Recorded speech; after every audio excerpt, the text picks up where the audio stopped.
जानबूझकर मैंने ऐसा लिबास पहना जो शायद मैं कभी जिंदगी में पहनने का सोच भी नहीं सकती थी। और इस सब के पीछे एक मकसद छुपा हुआ था।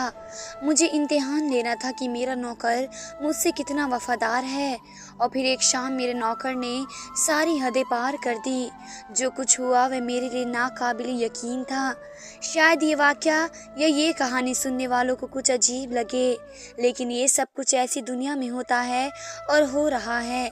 कहानी एक दूसरे की रिश्तेदार की है जो कम उम्र में ही बेवा हो गई थी। ये जानकर आपके रोंगटे खड़े हो जाएंगे कि किस तरह उसने अपने नौकर का इम्तिहान लिया और उसके नौकर ने उसके साथ क्या किया। ये वाक़या मैं उन्हीं की ज़ुबानी सुना रही हूँ। मेरा नाम नताशा है और मैं बहुत ही खूबसूरत थी। जो मुझे देखता वे पागल हो जाता।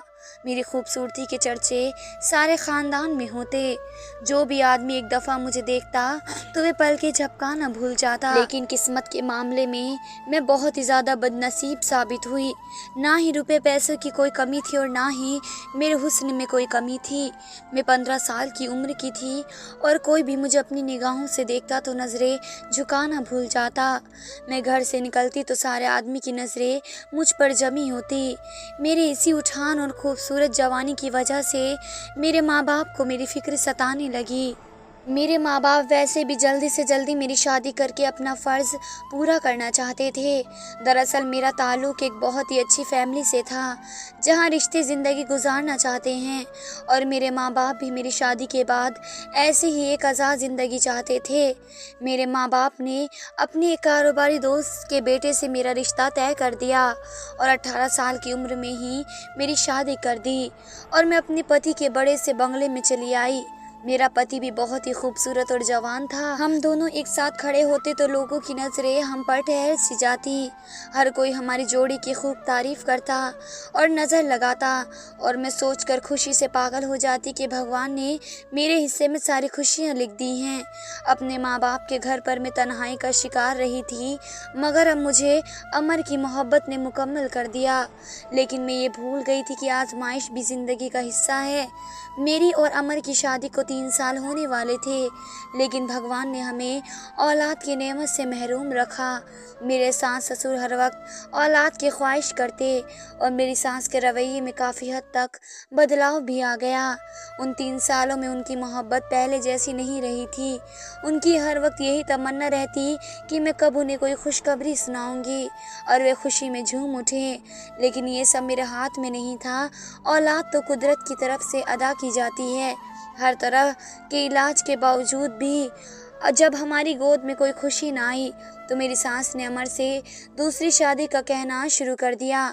और अमर मुझसे सच्ची मोहब्बत करते थे, इसलिए पहले तो उन्होंने अपनी माँ को साफ इनकार कर दिया, लेकिन रोज़ रोज़ की बढ़ती हुई ज़िद के दबाव की वजह से वे मुझे लेकर एक दूसरे बंगले में शिफ्ट हो गए। मुझे लगता था कि शायद अब ज़िंदगी में कुछ सुकून आ जाएगा, लेकिन मेरी ये सोच कुछ ही दिनों की मेहमान साबित हुई।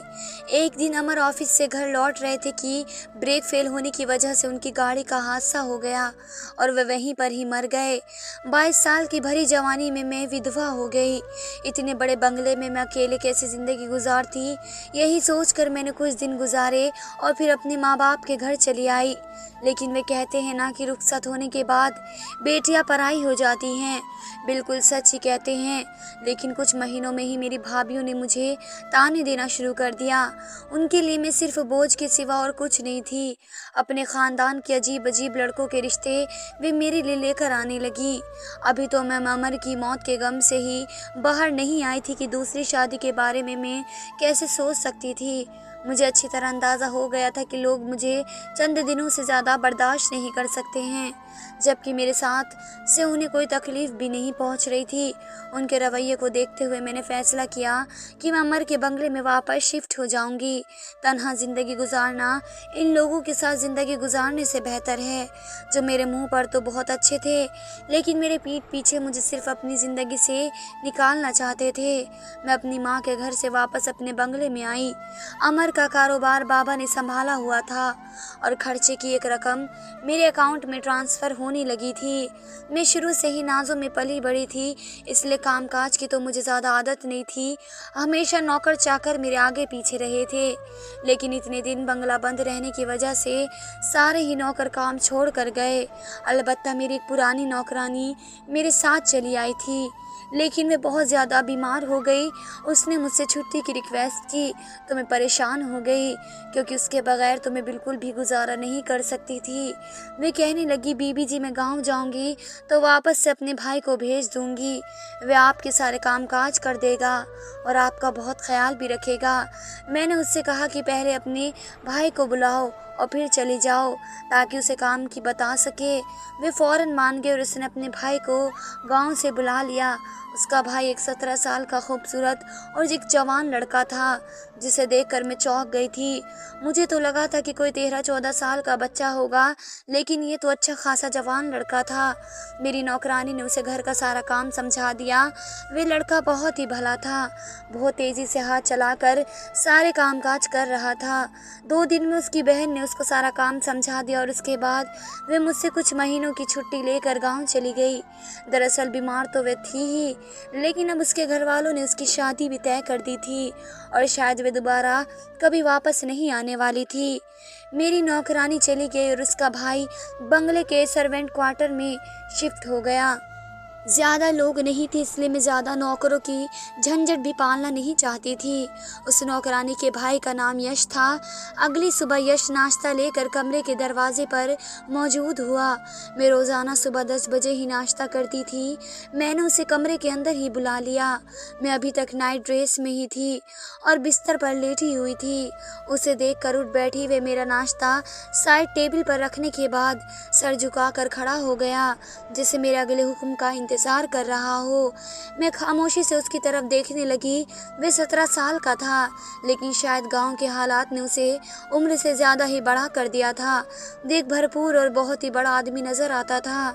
जाने क्यों अचानक ही मुझे उसकी मौजूदगी से घबराहट सी महसूस होने लगी, क्योंकि इतने बड़े बंगले में मेरे साथ अकेला था और दूर दूर तक कोई नहीं था। ये सोचकर ही मुझे खौफ आने लगा कि मैं भी जवान हूँ और वैसे भी मेरी खूबसूरती पर तो बहुत से आदमी मरते थे, कहीं यश की नीयत भी ना बदल जाए।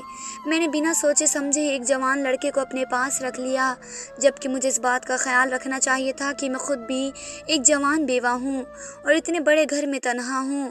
मैंने यश को दिन भर के ढेर सारे काम बता दिए और वह फ़ौरन ही कामों पर लग गया, लेकिन मेरे दिल और दिमाग में यही सवाल आ रहा था।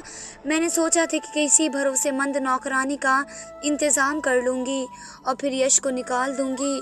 मुझे अपने घर से आए काफ़ी दिन हो गए थे, लेकिन मेरे घर से अब तक कोई मुझसे मिलने के लिए नहीं आया। मेरे माँ बाप अपने पोता पोतियों में इस कदर मसरूफ़ थे कि शायद उन्हें मेरी तन्हाई का एहसास भी नहीं रहा। ससुराल वाले तो पहले ही मुझे नापसंद करने लगे थे। उनके लिए मेरा होना ना होना बराबर ही था। मुझे समझ नहीं आ रहा था कि नई नौकरानी के लिए किससे कहूँ। और फिर इत्तेफाक से उसी दिन मेरी एक पुरानी दोस्त मुझसे मिलने के लिए चली आई, जो शादी होकर बाहर शहर गई थी और अब छुट्टियों में वापस आई थी। तो उसे मेरा बेवा होने की खबर मिली थी। मैं उसके गले लगकर बहुत ही ज़्यादा तड़पी। मेरी बर्बादी की दास्तां सुनकर वह भी बहुत दुखी हो गई। काफ़ी देर हम दोनों ऐसे ही बातें करते रहे और फिर मैंने उसे बताया कि मैं अपने घर के कामकाज के लिए एक भरोसेमंद नौकरानी को ढूंढ रही हूँ। यश को देखकर वह कहने लगी, ये लड़का तो सही और काम भी अच्छा कर रहा है, फिर तुम्हें क्या ज़रूरत नई नौकरानी ढूंढने की। मैंने उसे अपने दिल में आने वाले सवालों के बारे में बताया तो कहने लगी, नताशा तुम भी क्या बेवकूफ़ वाली बातें करती हो। खुद ही कह रही हो कि उसकी बहन सालों से तुम्हारी वफादार नौकरानी है और यश भी बहुत शरीफ है, और फिर खुद ही परेशान भी हो रही हो। मेरी मानो तो नई नौकरानी के झंझट में ना पड़ो। आजकल की नौकरानियाँ कुछ कम नहीं हैं, बेहिसाब छुट्टियाँ करती हैं और दूसरी बात ये कि एक घर की खबर दूसरे घर में पहुँचा देती हैं। तुम तो वैसे ही अकेली रहती हो। भगवान न करे कि कहीं तुम्हें वह नौकरानी कोई नुकसान न पहुँचा दे। अपने दोस्त की बात सुनकर तो मैं और भी परेशान हो गई। वे ठीक ही तो कह रही थी। यश पर तो मैं फिर भी बहुत ज़्यादा भरोसा करती थी, लेकिन बिल्कुल नई नौकरानी पर कैसे भरोसा कर सकती थी। जाते जाते वे कहने लगी कि अगर ऐसा ही है तो यश का टेस्ट ले लो। दूध का दूध और पानी का पानी हो जाएगा। उसकी बात मुझे कुछ कुछ समझ आ गई। उसका मशवरा मुझे ठीक ही लगा। मैंने सोचा कि मैं एक दफ़ा यश का टेस्ट लेती हूँ और अगर वह पास हो जाता है तो मैं उसे हमेशा के लिए ही अपने पास रख लूँगी, क्योंकि ना ही उस बंगले को छोड़ने का मेरा कोई इरादा था और ना ही दूसरी शादी करने का। वैसे भी मुझे इस बात का यकीन आ गया था कि कुदरत ने मेरी किस्मत में औलाद नहीं लिखी है, तो फिर दूसरी शादी करके भी मुझे क्या हासिल हो जाता। इसलिए मैंने अकेले ज़िंदगी गुजारने का फ़ैसला कर लिया था और मेरे इस फैसले की वजह से मेरे माँ बाप मुझसे दूर हो गए थे। वे दोनों ही जल्दी से जल्दी मेरी दूसरी शादी के लिए दबाव डाल रहे थे और मैंने साफ साफ कह दिया था कि अब मेरी ज़िंदगी में किसी मर्द की कोई जगह नहीं है। मैंने तन्हा रहने का फ़ैसला भी कर लिया था और यश का इम्तिहान लेने का भी सोच लिया था। मैं पैसों और इज़्ज़त दोनों ही मामले में उसका टेस्ट लेना चाहती थी। इसलिए शाम के वक्त मैंने जानबूझकर बहुत सारे पैसों से भरा हुआ बैग किचन में छोड़ दिया और खुद अपने घर से निकल पड़ी। मैं देखना चाहती थी कि उस बैग के साथ क्या करेगा। 2 घंटे तक मैं बाजार में घूमती रही। घर का जो भी ज़रूरी सामान लेना था लेकर मैं घर पहुंची तो वे बैग वहां पर मौजूद नहीं था। यश भी मुझे घर में कहीं नज़र नहीं आया। मेरा दिल बहुत ज़ोर से धड़क रहा था। मैं सारा सामान लेकर अपने कमरे में आई तो ये देखकर हैरान हो गई कि वे बैग मेरे कमरे में रखा हुआ था। जल्दी से मैंने उसे खोल कर देखा तो उसमें सारे के सारे पैसे वैसे ही मौजूद थे। एक लम्हे के लिए मुझे सुकून हुआ कि यश की नीयत पैसों पर ख़राब नहीं है, लेकिन दूसरे ही लम्हे मुझे ख्याल आया कि हो सकता है उसे पता ही ना हो किसमें पैसे हैं। इसलिए मैंने दूसरी तरह से उसका इम्तिहान लेने का सोचा। रात होने से पहले यश सारे घर पर एक नज़र डालकर अपने रूम में सोने के लिए जाता था। मैंने जानबूझकर कुछ पैसों को उसके रूम की तरफ जाने वाले रास्ते पर गिरा दिए। मुझे यकीन था कि ये पैसे यश की नज़रों में ज़रूर आएंगे। मैं अपने कमरे में आकर सुकून से लेट गई और मुझे सुबह का इंतज़ार था। मैं देखना चाहती थी कि इस इम्तिहान में वे किस तरह पास होगा, या फिर मैं सोचती रही और सारी रात शायद मुझे इंतज़ार में नींद ही ना आई। लेकिन ये मेरी गलतफहमी साबित हुई। मुझे कमरे में आए हुए ज़्यादा देर न गुजरी थी कि कमरे का दरवाज़ा बजने लगा।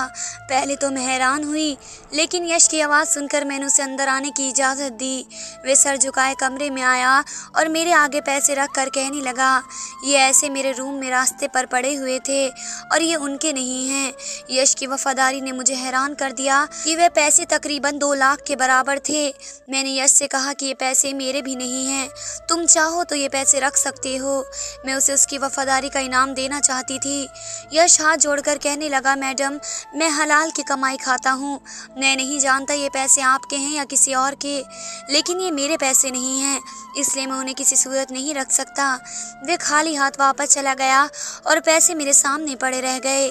मेरा दिल इस बात पर राज़ी हो गया कि यश की नीयत बिल्कुल साफ है और वे कभी भी मेरे किसी भी कीमती चीज़ को हाथ भी नहीं लगाएगा। अब सिर्फ एक ही चीज़ रह गई थी और वह थी हम दोनों के दरमियान की इज्जत। मैं अभी भी जवान थी और वह भी जवानी की दहलीज पर कदम रख चुका था। ऐसे में हमारा एक साथ बंगले में रहना ठीक नहीं था। ये बात मैं भी जानती थी, लेकिन मैं किसी गैर शख्स को अपने साथ नहीं रखना चाहती थी। अगर यश इस बात को पार कर जाता तो वह हमेशा के लिए मेरा वफादार मुलाजिम बन जाता। और यही सोचकर मैंने लाल रंग की साड़ी पहनी और मेकअप कर लिया, जबकि विधवा होने के बाद से मैंने कभी इतना मेकअप नहीं किया था। मैंने एक नज़र आईने पर डाली तो मैं क़यामत ढा रही थी। मेरी नज़रें अपनी ही हुस्न पर ठहर नहीं पा रही थी, तो यश कैसे मेरी इस खूबसूरती को बर्दाश्त कर सकता था। मैं पूरी तरह तैयार होकर डाइनिंग टेबल पर जाकर बैठ गई और यश से कहा कि वे शाम की चाय लेकर मेरे साथ ही बैठ जाए। यश सर झुकाए शाम की चाय लेकर आया तो मैंने उसे ज़बरदस्ती अपने सामने ही बिठा लिया और उससे उसके बारे में सवाल पूछने लगी। वे कभी कभी मुझे नज़र उठा कर देखता और कभी फिर फ़ौरन ही नज़र झुका लेता। मुझे इसका अंदाज़ बहुत ही अच्छा लग रहा था। उसने एक दफ़ा भी नज़र भर के मुझे नहीं देखा।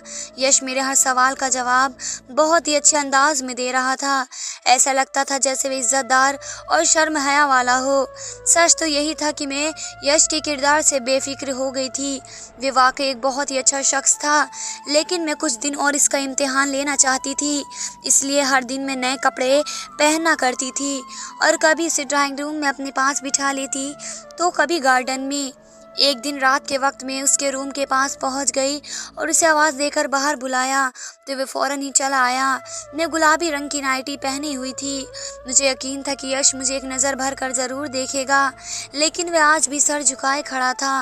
मैंने यश से कहा कि मुझे नींद नहीं आ रही है, वे मुझे कॉफ़ी बना कर दे दे। वे मेरे पीछे पीछे ही चला आया। मैं उसके आगे किचन के दरवाजे से लग कर खड़ी हो गई।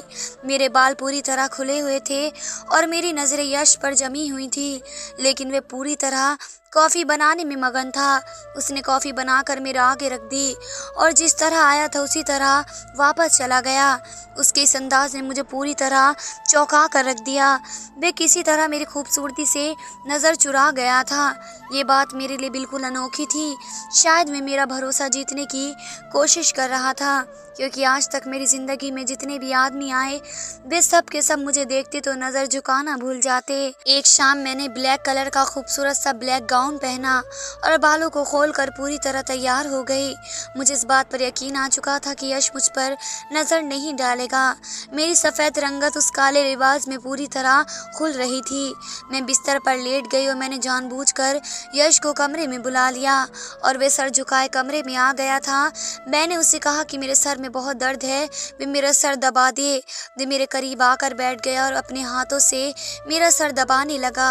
मैं दिल ही दिल में सोच रही थी कि बस आज यश का इम्तिहान ख़त्म हो गया। वे बहुत ही अच्छा शख्स है और अब मुझे उसे आजमाने की कोई ज़रूरत नहीं है। लेकिन अचानक यश ने कुछ ऐसा किया कि मेरे होश उड़ गए। वह पूरी तरह बेकाबू हो गया था और उसने मेरे पैरों के पास पड़ी चादर उठाकर मेरे वजूद पर डाल दी और मुझसे दूर होकर खड़ा हो गया। वह नजरें झुकाए कह रहा था, मैडम अब आपके पास काम नहीं कर सकता हूँ। मैं एक शरीफ और इज्जतदार लड़का हूँ और अपने आप पर काबू रखता हूँ, लेकिन आपकी यह हरकत और ये कपड़े मुझे मेरे ईमान से भटका रहे हैं। मैं एक मर्द हूँ और कुदरती तौर पर मुखालिफ की तरफ कदम रखता हूँ, लेकिन आज तक मैंने अपने किरदार को पूरी तरह बचा के रखा है। लेकिन अब ये मेरे लिए बहुत मुश्किल हो चुका है। मैं और आप इस बंगले में तन्हा रहते हैं और अब मुझे ऐसा महसूस होने लगा है कि जैसे हमारे दरमियान तीसरा शैतान आ चुका है। मुझे इस बात का डर है कि अभी तक तो मैंने खुद पर काबू रखा है, लेकिन कहीं किसी दिन मैं अपने आप पर काबू ना कर पाया तो ऐसी हरकत न कर बैठूं कि ज़िंदगी भर अपने आप से भी नज़रें ना मिला सकूं। वह लंबा चौड़ा नौजवान मर्द मेरे आगे खड़ा आंसू बहा रहा था और मैं शर्मिंदगी से गहरे समुंदर में जा रही थी। तो वह इज्जत से अपना काम कर रहा था, लेकिन मैं ही उसके साथ गलत हरकतें करने लगी थी। ना जाने मैं उसका इम्तिहान ले रही थी या खुद को उसके आगे पेश कर रही थी। अब मुझे एहसास हो रहा था कि मैं कितनी बड़ी गलती करने जा रही थी। वे ठीक ही तो कह रहा था, अगर किसी कमज़ोर लम्हे में वह अपने आप पर काबू ना रख पाया और मेरे साथ कुछ गलत कर बैठता तो मैं अपनी इज्जत भी गंवा बैठती और उसे भी बद किरदार समझ लेती, जबकि गलती तो सरासर मेरी खुद की ही थी। वह वापस जाने की इजाज़त मांग रहा था। मैंने उसके आगे हाथ जोड़ दिए और उससे कहा कि मुझे माफ़ कर दे, मैं तो बस उसका इम्तिहान लेना चाहती थी, लेकिन खुद ही नाकाम हो गई। मैं उसके आगे खुद को बहुत छोटा महसूस कर रही थी। यश कहने लगा, मैडम आप खूबसूरत भी हैं और जवान भी। आपको मेरे जैसे लड़के को नौकर रखने की बजाय किसी अच्छे और नेक आदमी से शादी कर लेनी चाहिए। मैंने उससे बताया कि अब मेरा एतबार रिश्तों पे से हट गया है, क्योंकि मैं जहाँ रहती थी वहाँ रिश्तों और जज्बात की कोई हैसियत नहीं है। मेरे अपने माँ बाप 2 दिन पहले ही कुछ महीने के लिए मेरे बड़े भाई के पास अमेरिका चले गए हैं। वैसे भी वे लोग जब तक यहाँ थे तब तक भी उनका होना ना होना मेरे लिए बराबर ही था। यश कहने लगा कि आज नहीं तो कल आपको अपनी ज़िंदगी में आगे बढ़ना ही है। मैं कुछ अरसे तक आपके पास नौकर रहने के लिए राज़ी हूँ, लेकिन आप किसी दूसरे नौकर का इंतज़ाम जल्दी कर लीजिएगा। मैं गहरी सांस भर कर रह गई थी। मैंने अपनी नादानी से एक वफादार नौकर को खो दिया। मैं जान गई थी कि अब वह किसी भी सूरत हमेशा मेरे पास नहीं रहेगा। कुछ दिनों बाद यश ने ही गांव की एक लड़की को मेरे पास नौकरानी बना कर रख दिया और खुद मुझसे अलविदा मुलाकात करके हमेशा के लिए गांव लौट गया। आज भी मैं जब भी यश को याद करती हूँ तो मेरी आंखें भीगने लगती हैं। वे आज के दौर में एक नेक इंसान था, जिसने कई बार मौका मिलने के बावजूद भी कभी कभी मुझ पर बुरी नज़र नहीं डाली। एक बात मैंने अच्छी तरह समझ ली थी कि हर रिश्ता आजमाने के लिए नहीं होता। कभी कभी हमारे आजमाने का तरीका दूसरे इंसान को हमसे दूर कर देता है। कुछ रिश्तों पर बिना आजमाए एतबार कर लेना चाहिए। मैं पहले ही दिन से जानती थी कि ये एक अच्छा इंसान है, लेकिन उसे आजमाने के चक्कर में मैंने उसे खो दिया था। मेरी आप लोगों से यही गुजारिश है कि अपने कीमती रिश्तों को जानबूझकर कभी ऐसी आजमाइश में ना डालें कि जिनकी वजह से आपको उन्हें खोना पड़े। धन्यवाद दोस्तों।